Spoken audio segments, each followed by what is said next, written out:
Hi everyone, this is Mari from the Gomez Way. If you've been here before, welcome back. If you haven't, welcome to our channel. Before you go anywhere, please subscribe. This channel talks about trading. It gives you insights into how I trade the market on a daily basis, some of the travels that we have been able to. I don't know if you saw the lights flicker, but it just flickered.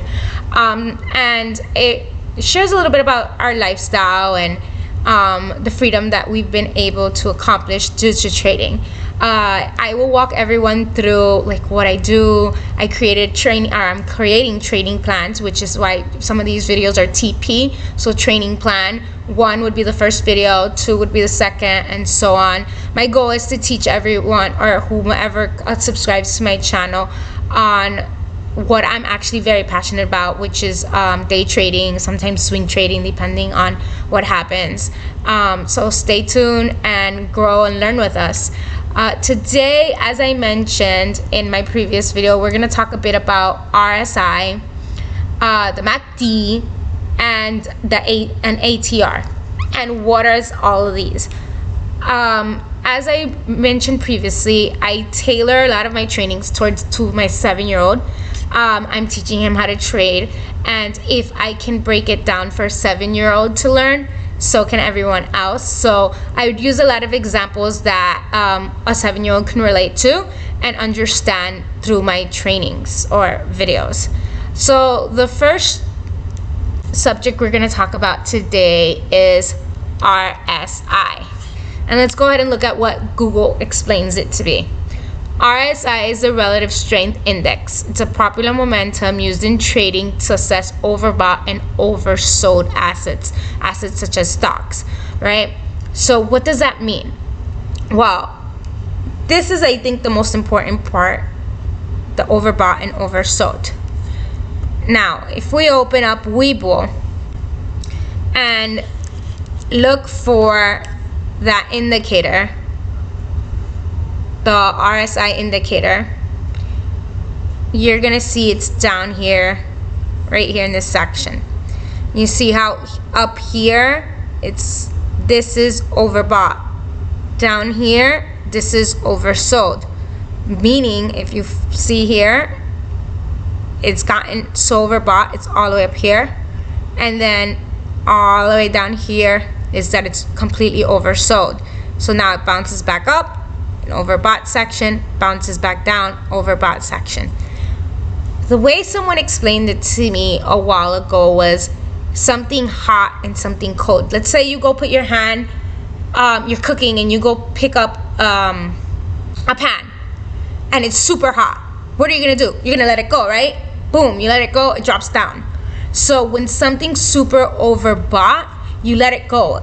What we normally say, it's hot, like the RSI is hot, which means that it's overbought. You drop that pan because it's super hot. Now it's cooled off and you can start to trade again, right? And that's when it's oversold, when it's cooling off. So when you look at the RSI, think of it as being really, really hot. You don't want to go touch that pan because it's hot, which means that you don't want to get into the stock, right? It's basically oversold now. I mean, overbought, my apologies. It's overbought. So if it's overbought, are you going to get into it? Are you going to go buy something that at one time was $12 and now it's $30? Not really, right? You're going to wait. You're going to hold up, wait a minute, give me a second, back it up, whatever you want to say. You're going to say, I'm going to wait until this $30 item is back at 12. And that's exactly how you have to look at the market. When a stock is overbought, it may be $75.60, but when it started, it was $72. So sometimes it could continue rallying, like it being the stock can continue rallying, even if it's overbought, because there's so much good news, right? So let's say Tesla.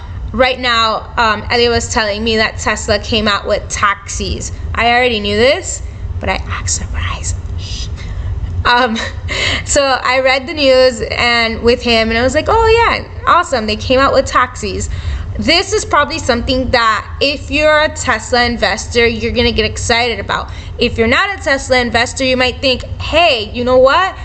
this is very innovative stuff. Like, maybe I should go become a Tesla investor because this stock might grow in the next couple of years because they have this new innovation. So because something is innovative, because it's good news, it might already be in overbought status, but because of the news, it continues to go up.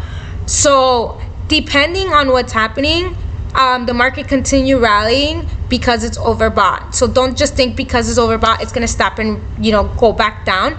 But if you see that there's no news, nothing really happened, it's just the retailers pushing it, be careful when it's in an overbought status, and that's up here.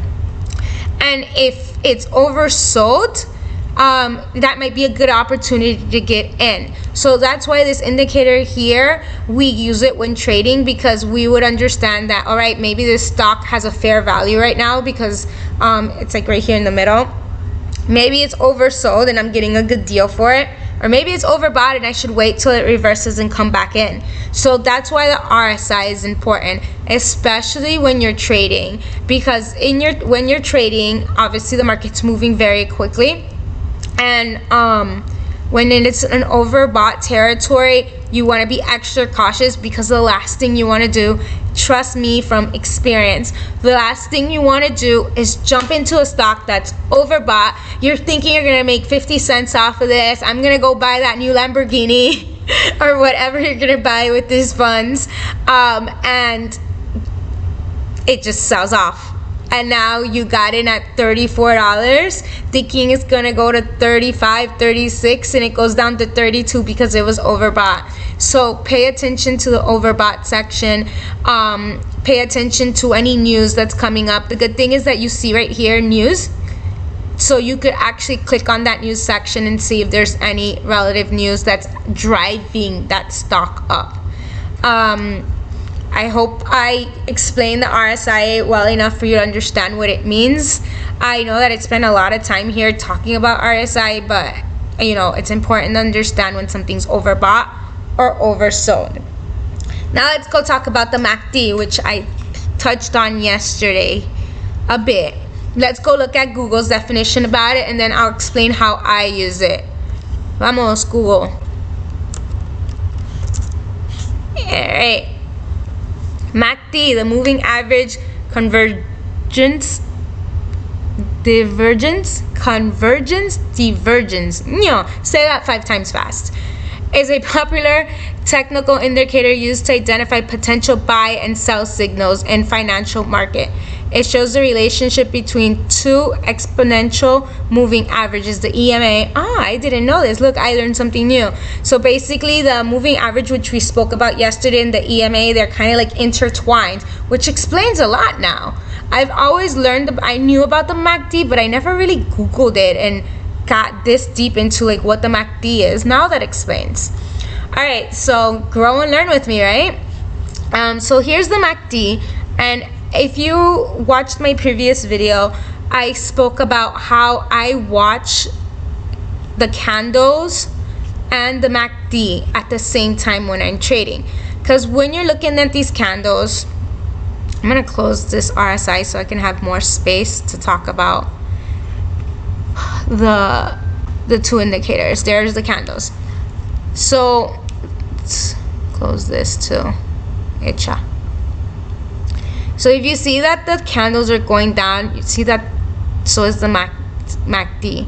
You see the reverse. When I say reverse, it means you see these, there's two different colors, right? There's the gray and the gold. Maybe you have different colors. You can actually modify this or edit it to put whatever colors you want. So if you want pink and purple, you can make them pink and purple. It doesn't really matter.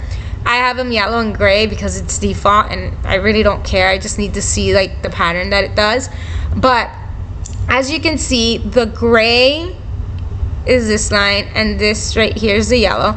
The yellow's under the gray. Once this yellow converts over or moves over the gray, that's when you'll see the reversal. And if you look here, you see how it crosses over. You have the yellow, it crossed under the gray, and it sold off. And then it crosses over and it starts to pick up. So this explains to you what's happening in a sense. So you see how open it is? How much space there is between this? That's up here. And you see that continues selling off, continues selling off, continues selling off, continues selling off. You look at these little circles as I continue to move down. You see like where that MACD is. And then right here where it's about to turn, where it found the resistance, the 72.84, that cop that I spoke to Aiden about, when it found the resistance, you see it turning. See this? I mean, not the resistance, sorry, the support. I hope you corrected me and said, no, Mari, it's not resistance, it's support, because then that shows that you're learning. So you see where it shows the support right here, the 72.84, and then it starts to change. So it found the support and now it's starting to cross over. Once it crosses over, you start seeing it go up. And then if you have that RSI, I should have left it on now. You're gonna see that as it sold off, the RSI started going down. So you see, it's selling off. The MACD is going down, and so is the RSI. Now it's crossing over. It's getting hot. And then it's pushing up. So when I trade the stock, I keep an eye on this right here. If I see it turning and it's still dropping, it's dropping, but it's making this little turn, see how it's turning? I stay. I don't sell my stock because it's quite possible that it's going to start to push up. Because once it crosses over this, it can start pushing up. But this, again, you have to look at those candles. How big are the candles? How fast are they moving? Because if you see the candles move really slowly and do the cross but start moving really slowly, that means there's not enough buying volume, and that's where we'll talk about the volume soon. And if there's not a lot of buying volume, more than likely, even though it crosses over, it can quickly reverse right back. So I don't know if there's an example here where it crosses over and then quickly reverses right back right here. Look at that. You see how it crossed over and then quickly reversed right back? So you could have gotten in and been like, oh, awesome, it reversed, it crossed over, but because there wasn't enough buying pressure here, you see how the candles are really small? Look at the candles, how they're smaller compared to like this big candle right here. You see how big this candle is? And then see how small this candle is? I really need to do something about this chart because I don't like all of this noise while I'm teaching. But look at that candle right there. See how big it is? And then look at this candle right here, how small it is. The reason why one's bigger than the other one is because there was a lot of volume here to push up. It found support and it pushed up with a lot of volume. And then again, there was not a lot of, green means buying volume. So there was a lot of buying volume. Red means selling volume. So it sold very little. Then again, the buying wasn't a lot. See how little it was? Wasn't a lot. Wasn't a lot. See how little these candles are? And then it starts to sell, sell, sell. And that's basically what I mean, that you have to look at the volume and you have to look at the candles. So basically with a MACD, the reason I pay attention to this is for this golden cross. That's what it's called, the golden crossover. Once it has that golden crossover, you look at the volume, you see the candles much bigger. Look at these big candles versus those little ones that I was showing you over here. You see the little ones? And now look at these bigger candles. Big green candle, green candle, green candle, green candle. You can see right there, it's all green. That means there's a lot of buying volume, right? Normally when there's so much buying volume, it starts to see if it's going to sell off. And then again, remember the VWAP that I spoke about yesterday? It's getting close to that VWAP. So if people are hesitant, like, all right, am I going to be blocked by that gate or am I going to keep going? So then it was like the buyers were like, all right, maybe we can keep going, green, green, green. And did it get blocked by that gate? Yes, but then there's so much buying volume that again it started green, then green, it pushed through that VWAP, and then pushed up super high to 74.77. That was the resistance, and then once it passed that resistance, it went back down and found another support up, and then I think it looks like it's just trading sideways again. Yeah, trading sideways with a little bit of sell off here and just under the MACD. So that's how I use the MACD. It gives me an idea of if I should completely close my position because it's gonna sell off, or is it gonna turn. So that's where I make a lot of my decisions when I see this MACD. And I'm already up, let's say $400, $500, $600 for the day, and I see that this MACD is crossing over, then I might stay in the trade. But if I see it struggling, like how you see it struggling here, where there's not a lot of volume and it continues to cross over and back over, I'll just close my position and try to get in later on in the day. So that's how I use the MACD. The volume, we spoke about it with these candles right here. So the volume tells you how many buyers we have. It gives you an idea of, like, is there a lot of selling volume or if there's a lot of buying volume. I'll let you guess what color is buying volume. If you said green, you're right. So if the candle is green, that's buying volume. If the candle is red, that's selling volume. So when you're trading, you're looking to see, is there more buyers or is there more sellers? If you are trading with the market and you're anticipating it continue to move in an upwards position, you want to make sure that there's more buyers than sellers, right? Because if there's more buyers, then that's going to push the value of your stock higher up. If there's more sellers, then it's going to push the value of your stock down. So you're glancing over at the volume every time that candle moves to ensure that you're in the right position or in the right trade or direction, whatever you want to say. Here, it's a lot of selling pressure. Here, then it gets to the buying pressure. So that's basically what the volume indicates. That there's a lot of buying or selling pressure.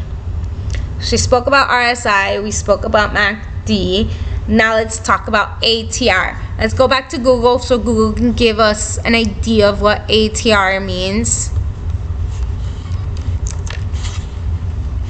Alright, so ATR, an average true range, is a technical analysis indicator used in trading to measure market volatility. Jesus, I can't read today. Volatility. It doesn't indicate price direction, but rather the average price fluctuation. Alright, so let me simplify this for you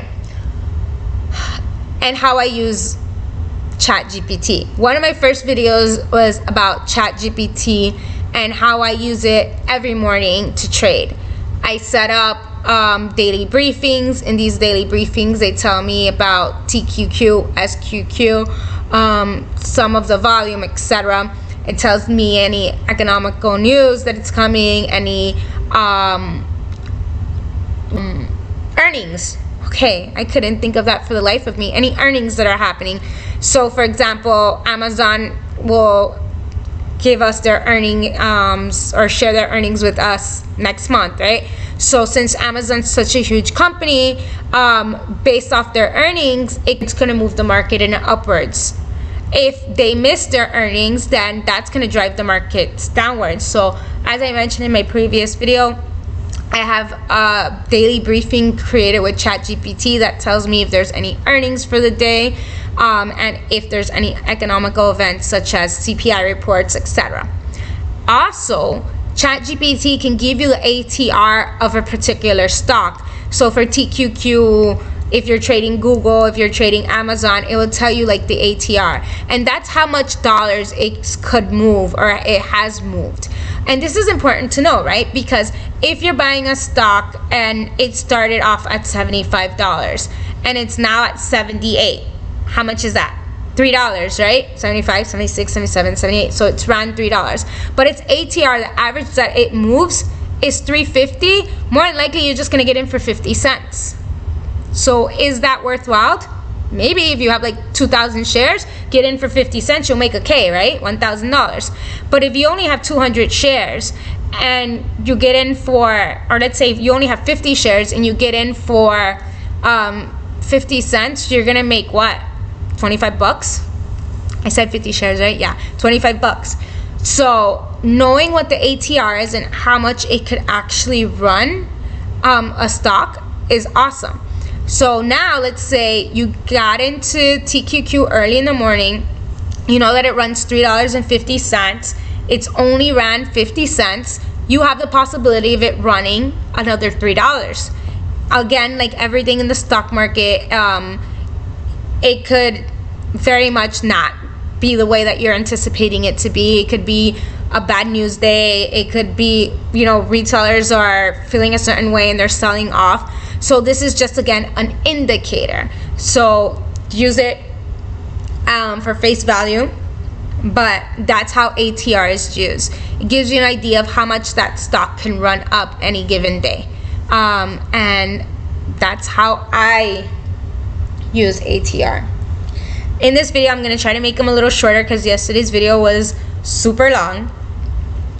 But what we reviewed was RSI, MACD, and ATR.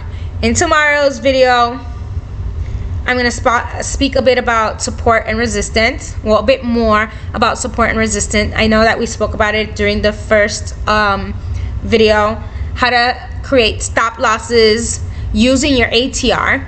So again, ATR is how much it could move. Trailing stop losses, how to use those. When to cover profits. And this is a big one. Know that you do not have to take every single trade. Did you hear that, Mari? I'm telling this to myself. You do not have to take every single trade. Rochelle, if you're watching, you're probably like, ha! Because the other day I was in Key West.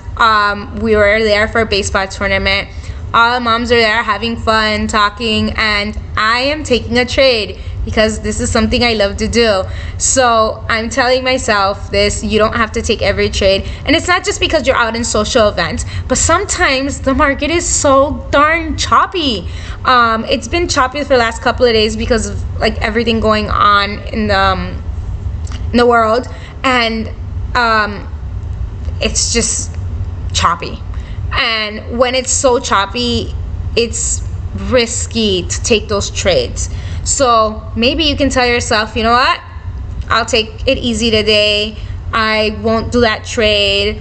I'll talk a little bit about the VIX as well and how that VIX is, a lot of people use VIX, VIX.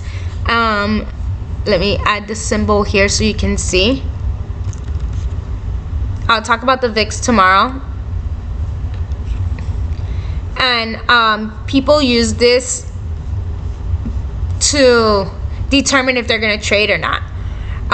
Sometimes when the VIX is super high, that means like don't even touch the market. It's just too crazy. And when the VIX is a little lower, people get in because it's more of a volatile but smooth. I'll add this to my training plan to talk about how the VIX is used to determine if you're going to trade that day or not. But as of now, this is all for today. Super excited to trade tomorrow and give you some insight on how I did. Again, if you're here for the first time, subscribe. My videos aren't going to be about the market. We're going to share a little how we use trading to live our life. I'm going to share that with you and hopefully inspire you to take on trading, even if it's, you know, with little funds, and then grow that account. Because why can't we all win, right? Why can't we all enjoy our lives and make memories with our family without having to bust our rears every day working for or at a 9 to 5? So stay tuned, follow my account. Hopefully you enjoy some of the goofiness. I lose track of my thoughts sometimes, so don't judge me. And like I said yesterday, I have to go. Peace out.